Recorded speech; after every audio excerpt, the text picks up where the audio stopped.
ఓం నమ శివాయ. ఇక్కడ చూసుకోండి, ఇది బొటనవేలు, ఇది వచ్చేసి శుక్రస్థానం.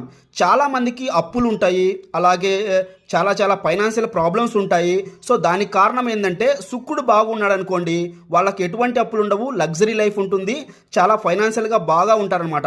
సో శుక్రస్థానం పైన ఎవరికైతే ఎక్కువగా రేఖలు ఉంటాయో, ఇలాంటి రేఖలు అడ్డు రేఖలు అంటారు వీటిని, అలాగే నిలువు రేఖలు అంటారనమాట. ఇటువంటి రేఖలు ఉండి చాలా డిస్టర్బ్ అవుతుందన్నమాట ఈ శుక్రస్థానము. సో ఎవరికైతే ఈ శుక్రస్థానం డిస్టర్బ్ అవుతుందో అటువంటి వారికి ఎంత సంపాదించినా డబ్బు నిలవదు, ఎక్కువ సంపాదిస్తుంటారు కానీ డబ్బు నిలవదు. వాళ్ళ చేతుల్లో ఏదో ఒక అనవసరమైన ఖర్చులు అనేవి ఎక్కువగా ఉంటాయన్నమాట. ఒక ఖర్చు పోతే ఒక ఖర్చు వెంటనే వస్తుంటుంది, డబ్బులు నిలవు అనమాట.